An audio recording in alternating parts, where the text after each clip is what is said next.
ज्यादातर लोग सोचते हैं कि ट्रेडिंग सिर्फ स्ट्रैटेजी और चार्ट्स का गेम है, लेकिन रियलिटी ये है कि ट्रेडिंग में सक्सेस का बड़ा पार्ट माइंडसेट, डिसिप्लिन और हैबिट्स पर डिपेंड करता है। आज की वीडियो में मैं आपको 5 बुक्स रिकमेंड करने वाला हूं। ये सारी बुक्स डायरेक्टली ट्रेडिंग के बारे में नहीं है, लेकिन इन सब से आप ट्रेडिंग साइकोलॉजी, डिसिप्लिन और कंसिस्टेंसी इंप्रूव कर सकते हो। अगर आप सीरियस ट्रेडर हो तो मुझे लगता है कि ये बुक्स आपको डेफिनेटली हेल्प करेंगी। सो पहली बुक है trading in the zone bye mark Douglas. ये बुक मेनली ट्रेडिंग साइकोलॉजी के बारे में है। इस बुक का सबसे इंपॉर्टेंट कॉन्सेप्ट है थिंकिंग इन प्रोबेबिलिटीज। ट्रेडिंग में कोई भी स्ट्रैटेजी 100% विन नहीं करती। लॉसेस इस गेम का नॉर्मल सा पार्ट है। बहुत बार क्या होता है कि एक लॉस के बाद ट्रेडर्स इमोशनल हो जाते हैं और रिवेंज ट्रेडिंग करने लगते हैं। इस बुक का मेन लेसन ये है कि आपको लॉस को एक्सेप्ट करना और अपने सिस्टम पर ट्रस्ट रखना सीखना होगा। अगर आप ट्रेडिंग में इमोशनली स्टेबल रहना चाहते हो तो ये बुक डेफिनेटली रीड करनी चाहिए आपको। सेकेंड बुक है द डिसिप्लिन ट्रेडर। ये भी मार्क डगलस की बुक है। इस बुक में एक्सप्लेन किया गया है कि ट्रेडर्स अपने रूल्स को क्यों ब्रेक कर देते हैं, जैसे कि स्टॉप लॉस को मूव कर देना, ओवर ट्रेडिंग करना, लॉस के बाद रिवेंज करना। हम सबको पता होता है कि रूल्स क्या हैं, लेकिन फिर भी कभी कभी हम उन्हें फॉलो नहीं करते।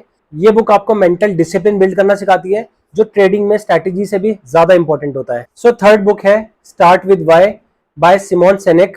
ये बुक ट्रेडिंग बुक नहीं है, लेकिन ट्रेडर्स के लिए बहुत पावरफुल कॉन्सेप्ट देती है। इस बुक का मेन आइडिया है आप जो भी कर रहे हो उसका वाई क्लियर होना चाहिए। इसका मतलब आपको पता होना चाहिए कि आप इस चीज को कर क्यों रहे हो। अगर आपका ट्रेडिंग का रीजन सिर्फ क्विक मनी है तो थोड़े लॉसेस आने पर आप डेफिनेटली फ्रस्ट्रेट हो सकते हो, लेकिन अगर आपका वाई स्ट्रांग है, जैसे कि financial freedom, long term wealth या फुल टाइम प्रोफेशन, तो आप डिफिकल्ट फेजेस में भी कंसिस्टेंट रह सकते हो। इसीलिए ट्रेडिंग में भी अपना क्लियर पर्पस होना बहुत इंपॉर्टेंट है। सो फोर्थ बुक है रीवर्क बाय जेसन फ्राइड। ये बुक बिजनेस माइंडसेट के बारे में है और मुझे पर्सनली लगता है कि ट्रेडिंग भी एक तरीके का 1% बिजनेस ही है। इस बुक का मेन लेसन है सिंप्लिसिटी। बहुत सारे ट्रेडर्स क्या करते हैं, कुछ टाइम बाद वो नई स्ट्रैटेजी ट्राई करते हैं, बहुत सारे इंडिकेटर सेट कर लेते हैं, लेकिन successful traders usually simple system को लॉन्ग टाइम तक फॉलो करते हैं।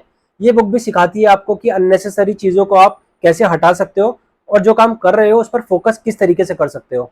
So fifth and last book है हुक्ड बाय नीर एयाल। ये बुक हमें एक्सप्लेन करती है कि हैबिट्स कैसे बनती हैं और लोग किसी चीज के एडिक्टेड कैसे हो जाते हैं। ट्रेडिंग में भी ये बहुत इंपॉर्टेंट है।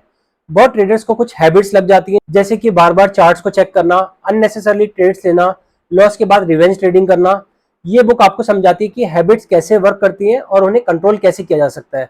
अगर आप अपनी ट्रेडिंग हैबिट्स इंप्रूव करना चाहते हो तो ये बुक आपको डेफिनेटली हेल्प कर सकती है। तो ये थी वो 5 बुक्स जो मुझे पर्सनली लगता है कि ट्रेडर्स के लिए बहुत यूजफुल हो सकती हैं। ट्रेडिंग सिर्फ चार्ट्स और स्ट्रैटेजीज का गेम नहीं है, माइंडसेट, डिसिप्लिन, हैबिट्स और पर्पस भी उतने ही इंपॉर्टेंट है। अगर आप इन चीजों पे काम करते हो तो लॉन्ग टर्म में ट्रेडिंग जर्नी काफी बेटर हो जाती है। अगर आपने इनमें से कोई भी बुक रीड की है तो कमेंट सेक्शन में जरूर बताना। एंड आई होप कि आपको इस वीडियो से काफी कुछ सीखने को मिला होगा। वीडियो अच्छी लगी हो तो वीडियो को लाइक करना, चैनल को सब्सक्राइब करना और कमेंट सेक्शन में अपना कमेंट जरूर ड्रॉप करना। सो मिलते हैं नेक्स्ट वीडियो में। Till then bye bye, tata, take care.